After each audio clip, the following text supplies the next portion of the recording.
y'all, I'm Shayla, and today I figured that I would take you guys around for the first garden tour of 2021 here on Urban Homestead. As those of you who are followers, who've been with me for a long time, you guys know that I live within city limits, and and my property is, I don't know how much of the property you guys can actually take in whenever you're watching my videos either, but my property is not very efficient for a garden, and so because it's got lots of trees, and then the parts that don't have trees are very hilly and that kind of stuff, so it's just not it's not the best for a garden. But that's why I started doing container gardening. That and the fact that it was a cheap container garden. Relatively, grow bags are relatively cheap in comparison to a lot of the others. I don't have the skills to build raised garden beds, and my kids didn't either. My husband really didn't want to be in the process of this in the beginning, and he has now talked about building raised garden beds, but then the prices of lumber shot up. So we're still sticking with the grow bags because they're pretty, they're pretty relatively cheap alternative. So, and if you guys have noticed, this is my new hat. I have to wear hats when I'm outside because I have rosacea, which you can tell my cheeks are very red all the time. And if I'm in the sun too much, it would cause my skin to blister. So I have to always wear hats. And I crocheted this out of a type of natural twine. So anyways, I like my new floppy hat. The first thing I want to show you guys is the corn, and whenever I am showing you my corn, yes, please ignore all the weeds. I had it covered until today. I had it covered with a frost fabric because I have problems with birds coming through and pulling up my seedlings whenever it comes to corn. So either blackbirds or crows, and they pull them up prematurely, and then I don't, then I have these big spots where there's no corn. Now, if you look at my corn rows, they may look like that there are some areas that are very heavy and others that are very sparse. But there are little seedlings coming up in between, so some of them just didn't germinate as quickly as others. So anyways, I'm really excited. I think I've got a pretty decent 2 rows of corn, and the other one is kind of patchy, but that's okay. We'll stick with what we got for now. I'm just excited that that much came up. So anyways, okay, and then I'm going to show you guys, let me take you guys over here. Okay, so this is my garlic that I overwintered, and as you see, it's really actually pretty big. And I've got this one. I've got a bag right beside it. Over on the other side, I've got this bag, and I've got this bag, and they're different types of garlic. And my youngest and I were out here, Evan and I were out here planting them in the fall, and so I really, to be honest, I don't know what's what, because I didn't mark it. So that's the biggest mistake that gardeners make, is not marking the plants that they are growing. So okay, so this is predominantly my tomato area. There are some other things over here which I will show you in a minute. I have this rearranged a little bit differently than I did last year, which is why the T-posts are right there. We're going to put the T-posts back in, but we're doing them differently this year. And then, of course, you see in the rows down there, there are plants that I haven't gotten planted. So those are predominantly flowers. There are some herbs, and there are some other vegetables too, but most of them are just flowers. And that's because I haven't gotten my flower area finished yet. I've got the area in front of my house, and then I have area back behind the fence where the corn is that I've got to finish getting cleaned up, and then amending soil so that they can grow. They're fine. They're looking a little yellow. I need to feed them, but we just had a rain 2 days in a row, so actually thunderstorms. So anyways, I'll get to that. So these tomatoes, these 2 rows are Amish paste. They are spaced out wider so I can walk through this year. Last year I had trouble walking through the rows, so I decided this year I was going to put more space in the rows. I also added space in between. If you see between these grow bags, instead of them being right next to each other, there is space in between. So we did expand it. As you see, this you can tell is weathered. It's been down for a year and, well, 2 years actually, because I took it up and then put it back down. So and this one is the first year that this is down, so you can tell because that's dark that's I'm thinking about putting down mulch or something, maybe you know, the rubber mulch. I don't know. We'll see. I'm thinking about putting it down in between the rows. Anyways, so this row right here is a variety of slicers. I did grow predominantly Amish paste because my parents grow Better Boys, which are these first 4 plants. They grow those. That's all that they grow, and those are slicers. They're an all-purpose. Really, I've used them to make sauce, but they are more high in water content. So I'm growing paste tomatoes because I wanted to make sauce and that kind of stuff. My parents don't do that. They just do canned tomatoes. So anyways, so and I help them with their garden. In fact, I always plant their seedlings for them, that kind of thing. We just got their garden planted not long ago. So these 4 are Better Boys. Then beside that is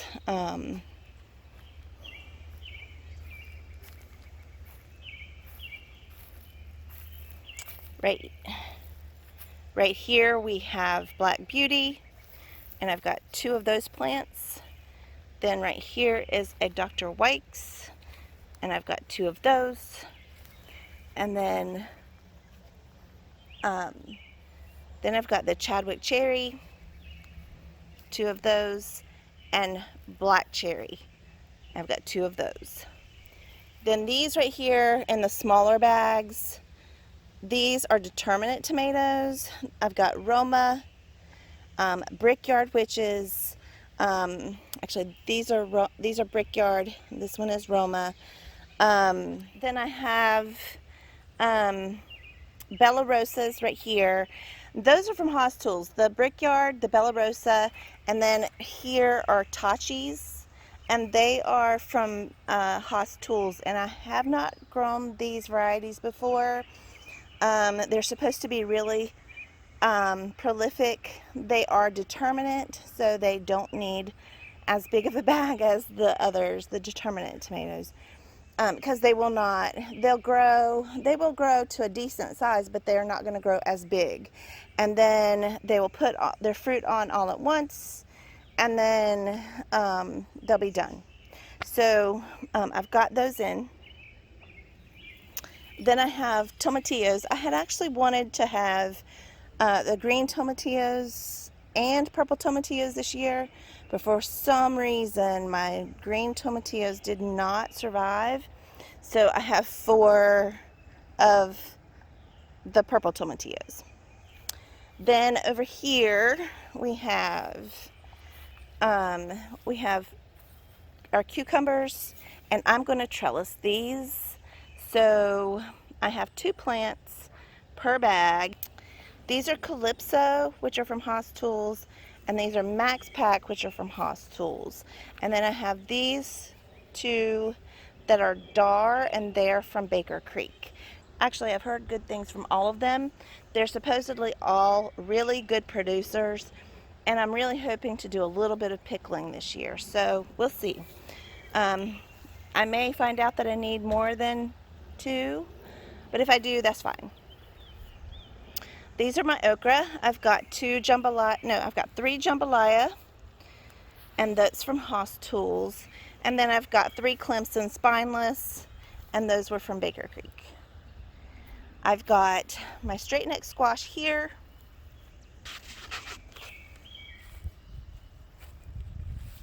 And then I've got another straight neck squash here. This is the area that I grew my pumpkins and stuff last year, and it has grown over, even with the landscape fabric. But the landscape fabric we put down was not a really good quality. So we're gonna have to really come in here and clean out this area. But this is where I'm growing my pumpkins and stuff again. So there's a crook neck squash. So I've got 2 straight neck and 2 crook neck squash, and they're doing really well since I transplanted them. This is kabocha squash, which is a green Japanese type squash, and last year I planted those, but they didn't do anything, and I think part of it had to do with the amount of rain we had. We had an abundance of rain last year, so we're gonna really have to be careful about that this year. And there's Cherokee tan pumpkin. I only had 1 that germinated inside, so I planted some more seeds in here because I'm growing 2. There's plenty of room in this bag for at least 2. So winter luxury pie pumpkin, and then a honey rock pumpkin.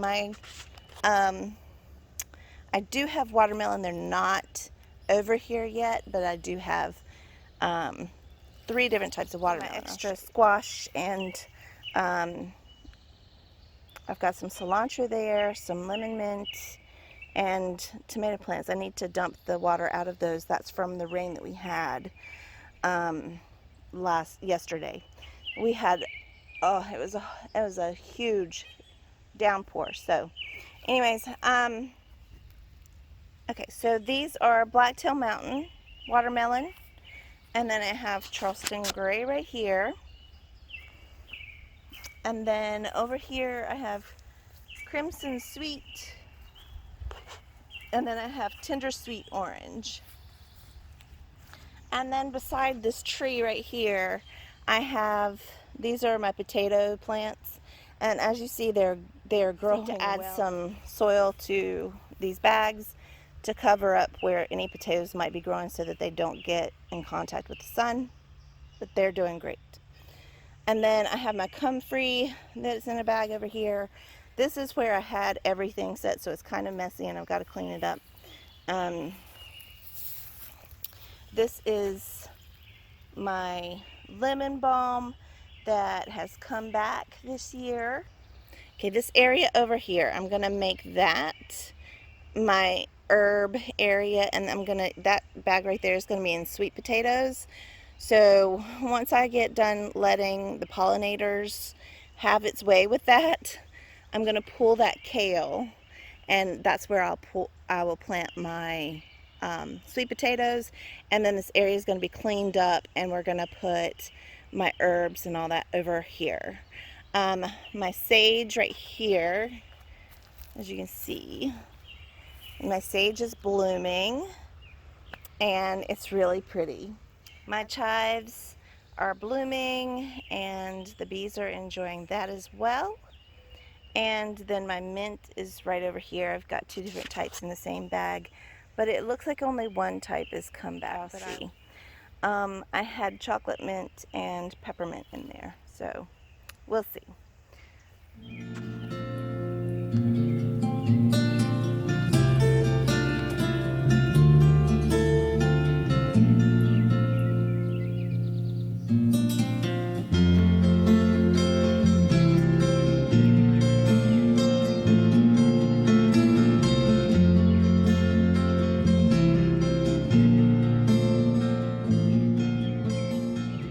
really excited. Hopefully we'll get a good stand of green beans this year. We had a decent amount last year, but I want to be able to can more. So that's why I did 4 beds as opposed to 2. All right, these are my peas, and I will link that video in the card. These are green arrow peas, and if you look right here, look at how long those pods are. So these are a shelling pea, and I planted these back before the, it was I think March, maybe February, I can't remember. But anyways, I planted them out here. Nick and I specifically were out here planting these, and as you see, we've got some that are starting to fill out. If you look, it's kind of, I love it because you can actually see the peas growing. Like, you can tell they're super tiny right there. Anyways, so we've got a lot of these. They are pretty prolific and they have big pods, but in order to get enough to put away, then you have to grow a lot of them. So I don't remember how many starts I put in, but we filled this up, and then these 2 bags. So then let me show you guys my, this is my tower of kale, and as you see, it's starting to look beautiful. There are a couple of plants that didn't make it, and I will probably put flowers in there, but I'm really excited. My green stalk is doing wonderfully. Looks like one piece is broken off, so I'll take it in and we'll have to eat it. All right.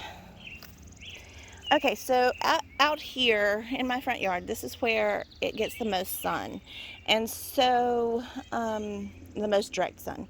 So I put my peppers out here, and I actually have peppers that are pepper plants blossoming now. As you see, I kind of planted them close together. They're probably about 6 to 7, I don't know, maybe 5 to 6 inches apart.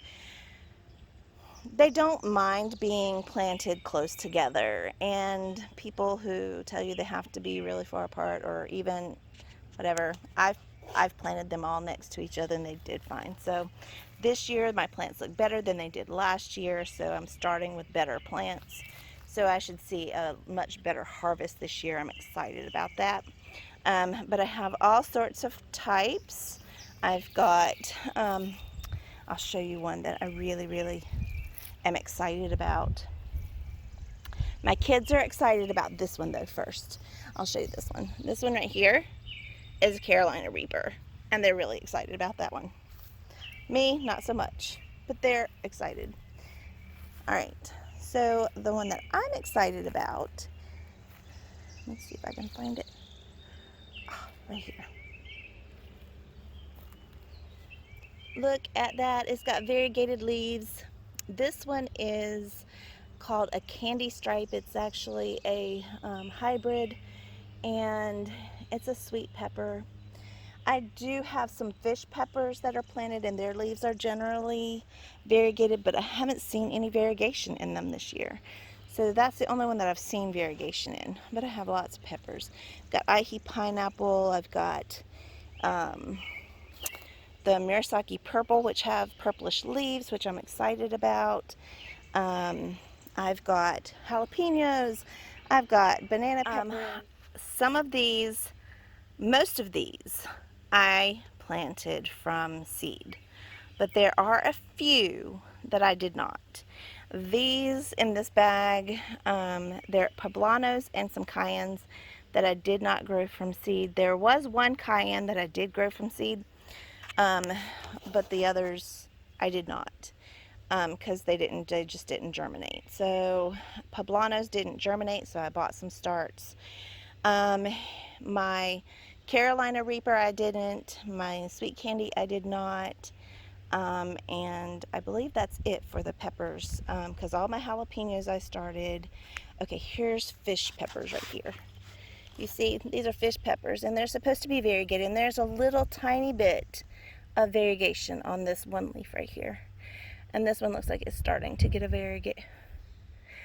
And maybe right here. So they're starting to show their variegation, but in the beginning they didn't, you couldn't see anything. So I am excited about them, and I do have some little peppers already growing. So um, these are my onions. I bought a whole bunch from Dixondale Farms, and these are the ones that I planted. I did not get to plant all of mine, and I am pretty sad about that before they went to waste.